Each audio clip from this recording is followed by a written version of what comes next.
इथं सगळी सोय आहे, बाथरूमची सोय आहे, फॅन आहे, झोपायला व्यवस्थित आहे, फक्त जेवणाची सोय नाही. तरी आम्ही जे आणलेलं आहे आमचा आम्ही स्वतंत्र स्वयंपाक करून खातो. तर आता संध्याकाळी बी आम्हाला प्रत्येकाकडे जाऊन वारकऱ्याकडे जाऊन कुणाकडून 20 रुपये कुणाकडून 50 रुपये गोळा करूनच बनवून खावं लागतं. तर शासन सांगतंय खरं, पण प्रत्यक्षात कोणतीच गोष्ट होत नाही. आता बळच आम्ही ते एक दाखवलं पॉम्पलेट आणि त्या पॉम्पलेटवर एक रूम फक्त दिली आम्हाला आणि एका रूम मध्ये आम्ही एवढे थांबणार कसे. Ramakrishna Hari.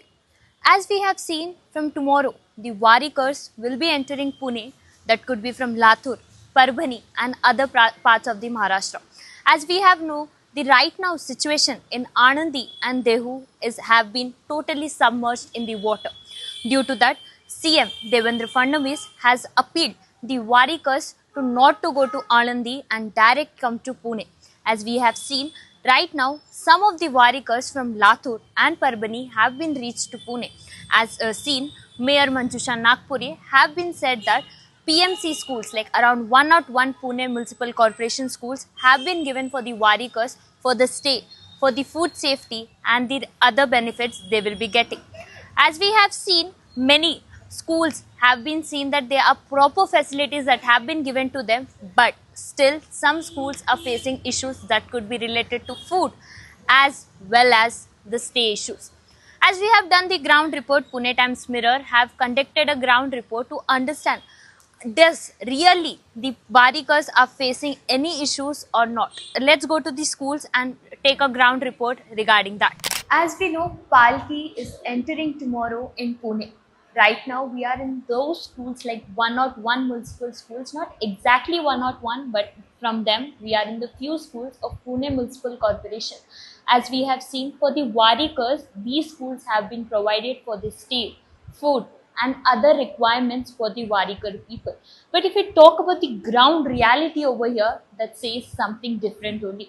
These Warikar peoples have been coming from Latur. As we know, the Anandi, as CM also said, the Warikars to directly come to Pune. Now the Latur Warikar peoples have arrived in Pune. Now they are in one of the Pune Municipal Corporation school. Let's try to understand what are the problems they are facing over here. Sir, आप यहाँ पे क्या problem face कर रहे हैं? यहाँ पे खाना है या नहीं है आप लोगों के?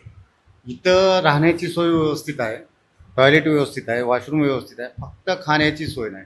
ही जे वारकरी आम्ही आलो ते आळंदीत जाण्यासाठी, आळंदीत मुक्काम थांबण्यासाठी, कारण आमची खाण्याची सोय आळंदीमध्ये झाली असती, पण या पुरामुळं, नदीच्या पाण्यामुळं आम्हाला आळंदीत प्रवेश दिला नाही. त्याच्यामुळं आम्हाला नाविलाज असतो इथं थांबावं लागलं. आणि इथं वारकऱ्यांनी आणलेलं 1 दिवसाचं खाले, पण काल संध्याकाळपासून खायचा कुणाची सोय होत नाही, खाण्याची सोय होत नाही. मग कुणी 50 कुणी 100 रुपये असे गोळा करून खिचडी करून खाणं चालू आहे, खाण्याची व्यवस्था नाही. तो आप लोग यहाँ पे खुद खाना बना रहे हो और कब से बना रहे हो? कल से खाना बना रहे हैं, हम खुद बना रहे हैं और कल से बना रहे हैं. भट्टा भाड़े से लाए, पातेले भाड़े से लाए, गॅस भाड़े से लाया और बना रहे. दादा, तुम्ही कुठून आले आहे आणि तुम्ही काय प्रॉब्लेम्स फेस करताय आहे ते? आम्ही लातूरून आलेलो आहोत. तर आम्हाला काही नाही, फक्त पुरामुळं जे आम्हाला आळंदीत जाता आलं नाही किंवा आम्हाला जे मुख्यमंत्र्यांनी सांगितलं की तुम्ही जिथं आहात तिथंच थांबा, आणि त्याच्यामुळं आम्ही काय केलं, पुरात तिकडे जाऊन उगा धोका पत्करण्यापेक्षा इथं थांबलो. आमचं जे अन्न होतं किंवा आम्ही जे करून खाणार होतो ते मात्र आळंदीला गेलं, आम्ही मात्र इथं राहिलो. त्याच्यामुळं आम्हाला त्या ठिकाणी थोडं मागून आणावं लागतंय, काही थोडं विकत आणावं लागतंय आणि ते बनवून थोडं आम्ही आपला आत्ता सुद्धा थोड्या बहुत खातो. पण एवढा बी प्रॉब्लेम आमचा सुटलेला नाही, पण थोडा बहुत आम्ही आमच्या परीनं सोडवण्याचा प्रयत्न करत आहोत. मी अहमदपूरून आलो आम्ही, तर ते आपला इंग्लंडला पाणी आल्यामुळं आम्हाला तिकडून सांगितलं की बाई तिकडं अलीकडे थांबा. मग आम्ही शाळेमध्ये थांबला. इकडे राहण्याची बाथरूमची सोय चांगली आहे, मग खाण्याची सोय आमची नाही. आम्ही पदरून आणलेले 2-1 दिवस अन्न होते आमचं पार झालं. समजा आम्ही आता वर्गणी करून आम्ही खावलेलं आहे. यहाँ पे कोई अधिकारी आए थे पुणे म्युनिसिपल कॉर्पोरेशन के लिए चेक करने के लिए कि आप लोगों को खाना मिल रहा है या नहीं, या फिर वो लोग ने आके आप लोगों को खाना प्रोवाइड किया आहे का नाही? नाही, आले होते अधिकारी, चौकशी करून गेले. त्यांना सांगितलं आम्हाला जेवणाची सोय नाही, फक्त चौकशी करूनच गेली, कुठली सोय झालेली नाही. महापौर येऊन गेली तिथं, तिथे सोय संडाची, आंघोळीची सोय, पाण्याची सोय आहे, काही राहण्याची सोय का विचारून गेली. आम्ही म्हणलं उत्तम सोयावर राहण्याची, खाण्याची सोय तरी नाही म्हणणार. इथं सगळी सोय आहे, बाथरूमची सोय आहे, फॅन आहे, झोपायला व्यवस्थित आहे, फक्त जेवणाची सोय नाही आम्हाला. तुम्ही खुदी प्रिपेअर केले आहे? हा, आम्ही स्वतः करून खाल्लेलं हाताने. आमची खिचडी सामान करून खातो. हां सगळं भागलं आजच्या दिवसाचं, आमचं भागलं संध्याकाळचं आजचं. आणि उद्याचा? सोयच नाही आमच्याकडे, पुन्हा स्वतः खावला लावू आम्ही बनवून. हां तुम्ही ते काही त्रास फेस करता आहे का तुम्ही नाही त्या? काहीच नाही बघ चांगलं आहे. आणि फूडचा काय आहे तुमच्या? जेवणाचं होय आज खिचडी आज काही बनवतो आम्ही. क्योंकि पुणे म्यूनसिपल कॉरपोरेशन ने वादा किया था कि आप लोगों को खाना देंगे और सेफ्टी वगैरह देंगे, क्या उनके तरफ से आप लोगों को खाना मिल रहा है या नहीं मिल रहा नाही नाही अजून तर नाही आता आम्ही आमच्या बनवून खावलंय मग. आम्ही ठीक देऊन 1 वाजता आम्ही सरांना फोन केलं. सरांनी आम्हाला ताबडतोब तात्काळमध्ये येऊन आम्हाला गेट काढून संडास, बाथरूम, राहण्याची सोय, सगळ्या प्रकारची उत्तम सोय आहे इथं. आज 20 वर्षापासून आमची चांगल्या व्यवस्था होत आहे. 20 वर्ष झालात आम्ही धर्मशाळेत दिंडी क्रमांक 13 रथापुढी आम्ही चालत आहोत. तरी आम्ही जे आणलेलं आहे आमचा आम्ही स्वतंत्र स्वयंपाक करून खातो आणि सगळ्या गोष्टीचं आतापत्र आम्हाला कोणतं कमी नाही. त्याच्यावर एक पुंडलिक वरद हरी विठ्ठल श्री ज्ञानदेव तुकाराम नाथ महाराज की जय. आम्हाला आळंदीला निघालो होतो आम्ही रॅशन आळंदीच्या दिंडी मालकाच्या भरोश्यावर निघालेलो सगळे. कारण आम्हाला आळंदीत गेले की जेवणाची सगळी सोय होत होती. पण ज्यावेळेस प्रशासनानं सांगितलं, महाराजांना आम्हाला सांगितले की तुम्ही जिथं आहेत तिथंच थांबा, आळंदीला येऊ नका. त्यासाठी आम्ही आळंदीला येत आम्हाला इथं थांबण्याची सोय केली त्यांनी. राहण्याची सोय आहे, टॉयलेटची सोय आहे, पाण्याची सोय आहे, फक्त आणि फक्त जेवणाची सोय. काही वारकऱ्यांनी आणलेला थोडा शिदा खाला. आता आज संध्याकाळचा प्रश्न आहे की काय खावं. सकाळी नाश्त्याला जवळपास वर्गणी करून 3-3.5 हजार रुपये नाश्ता बनवायला लागले आणि दुपारच्या खिचडीला 7-7.5 हजार रुपये लागले, फक्त खिचडी बनवली. आता संध्याकाळचा प्रश्न खूप मोठा आहे. त्यासाठी महाराजाला आम्ही फोन केला होता तरी पाहूत म्हणले. तर आता संध्याकाळी बी आम्हाला प्रत्येकाकडे जाऊन वारकऱ्याकडे जाऊन कुणाकडून 20 रुपये कुणाकडून 50 रुपये गोळा करूनच बनवून खावं लागेल. हा आमचा सगळ्यात मोठा प्रश्न आहे. Right now we are standing over the second school of PMC, that is Rajmata, where the warikers are traveling from Parbhani to Pune.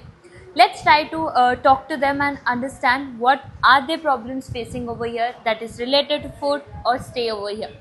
Sir, अभी आप लोग परभनी से इधर आए हैं, आपको क्या दिक्कत हो रही है? का आता आम्ही आलो, शासनानं सांगितलं प्रत्येक शाळा तुम्हाला उपलब्ध करून देऊ. पण आता आम्ही या शाळेमध्ये आल्याच्या नंतर त्यांनी सांगितलं बाबा तुम्हाला एकच रूम मिळेल. आता आमच्या दिंडीमध्ये किंवा 400 लोक, 400-500 लोक आणि एका रूममध्ये कसे बसणार. ते म्हणले तुम्हाला एकच बुकिंग प्रत्येकाला द्यावं लागतं. मग आमचे काही लोक बाहेर आम्ही पावसात उभे राहिले, पावसात भिजली, नंतर त्यांना रूम करून दिली दुसरी. आणि शासन तर सांगतं की बाबा तुमची व्यवस्था आहे, पण इथं प्रत्यक्षात काही व्यवस्था नाही. आज कुठं खायला नाही, प्यायला नाही, काही पाणी प्यायला नाही, खायला नाही. आम्ही स्वतः खर्च आम्ही मजुरी माणसं आहेत, वारकरी माणसं आहेत, मोलमजुरी करून खाणारे आहेत. आता एकाला जेवणाला म्हणलं तर 400-300 रुपये पुरत नाहीत. मग आम्ही काय करायचं. आता महिलांनी ठरवलं बाबा तसं आमचं शिळं पातं खाऊन कसं तरी आपण आजचा दिवस काढू, कधी उद्या पंक्ती सुरू होत्यात आणि नंतर जेवायला मिळेल. कशाचं जेवायला मिळते सांगा ना तुम्ही. आता शासन सांगतंय खरं, पण प्रत्यक्षात कोणतीच गोष्ट होत नाही. आता बळच आम्ही ते एक दाखवलं पॉम्पलेट आणि त्या पॉम्पलेटवर एक रूम फक्त दिली आम्हाला आणि एका रूममध्ये आम्ही एवढे थांबणार कसे. आता आमचे माणसं काही बाहेर पाठवले, एवढे थांबणार कसे. काही जेवायला गेलेत, स्वतः जेवायला करायचं. शासन सांगते तुमची व्यवस्था आहे, कुठल्याही प्रकारची व्यवस्था नाही. मी शासनाला खरं सांगतो, शासन नुसतंच सांगते पण व्यवस्था करीत नाही. ही माझी स्वतःची खात्री आहे. विचारा तुम्ही महिला मंडळाला. And with us we have the women over here, so let's try to talk to them and understand. Ma'am, तुम्ही काय फेस करता आहे तुम्ही इथे? नाही काय, आता आम्ही आत्ताच आलेलो आहे. मी तर खूप लांबून आलेली आहे नांदेडवरून. त्याच्याने पण इथं काहीच सुविधा नाहीत ना. आता 3 दिवस इथं थांबायचे समजा आम्हाला. 3 दिवस काय कसं करायचं. आता उद्या संध्याकाळपर्यंत आम्हाला जेवणाची पण सोय, म्हणजे आता फक्त आंघोळीची याचीच होणार इथं. जेवणाची कसं काय होणार सोय इथं. आम्ही परभणीहून लांबून आहोत आम्ही, पण आमची काही सोय नाही बा. बरोबर आम्ही बरेच तिथं आम्ही 10-15 माणसं आहेत आम्ही सगळे. आज संध्याकाळी काही सोय नाही, काही नाही. उद्या तरी सोय होणार समजा. आता काय करणार, नावीला आम्ही आता हॉटेल बुक करू, काय करू. खाण्याची अजिबात सोय नाही, काही नाही बघा. या शाळावाले आम्हाला प्रत्यक्षात बाहेर काढू लागले, नको म्हणू लागले. मग बळच आम्ही त्या महाराजाचं कसं तरी एक पत्र दाखलं, एक रूमचं दाखलं. पण ते म्हणजे आम्हाला माहीत नाही, शासनं सांगत आहे पण आम्हाला सगळ्याला द्यावं लागतं. तुम्हाला एकल्याला देऊन कसं जाऊ. आम्ही म्हणलं 500 माणसं आहेत, मग एकच दिली. नाही तर ते म्हणले तुम्हाला अजिबातच नाही, एकच रूम आहे, तुम्हाला कसं राहत नाही तर जा, आम्हाला अगोदर पत्र दाखवा. आम्ही म्हणलो शासनाने सांगितलं शाळा खुल्या करून द्या. ते म्हणजे शासन काही सांगतं, आम्हाला पत्र पाहिजे, आमच्या अध्यक्षाचं पत्र पाहिजे, असं तो सेवक सांगत होता. मग बळच महाराजाला फोन लावला आणि ते एक रूम आम्ही घेतली आणि बाकी माणसं किरायानं आता सध्या रूम करून त्याला आम्ही दिली. सगळ्याचा जमा केले पैसे आणि त्याला रूम करून बाहेर खोली करून दिली. आणि शासन सांगतं की तुमची व्यवस्था आहे. वारकरीची काय व्यवस्था आहे? आम्ही लॉजिंग रूम करून दिले वारकऱ्याला स्वतः चंदा करून. कशाची व्यवस्था आहे सांगा? आम्ही इतकी दही नाही. पावसामध्ये आमच्या पडश्या भिजल्या, आम्हाला खायला नाही, ते पाक कपडे वाळतात, कपडे भिजलेले आहेत. आणि काय सांगा, आम्ही तेच चाललं होतं की बाबा कसं काय करायचं. पण आता तुम्ही आलात, तुम्ही आमची बातमी त्यांच्याबरोबर पोहोचताल, हीच आमची अपेक्षा आहे वारकऱ्याची. दुसरं काय आम्हाला मिळणार?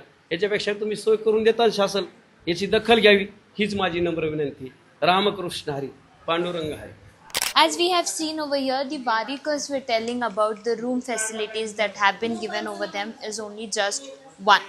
So with us we have Anil sir, who is the security of this premises right now for the Varikar people will be coming tomorrow to Pune. Let's try to understand why the people over here are saying that they are just getting one room.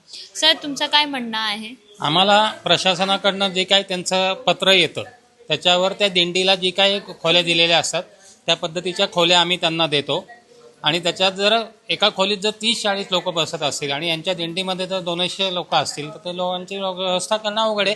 आणि यावर्षी तर पाऊस जास्त झाला आहे, त्यामुळे मैदानात पण आम्हाला त्यांना सांगता येत नाही की तुम्ही मैदानात थांबा आणि तुमची व्यवस्था तिथं केली जाईल.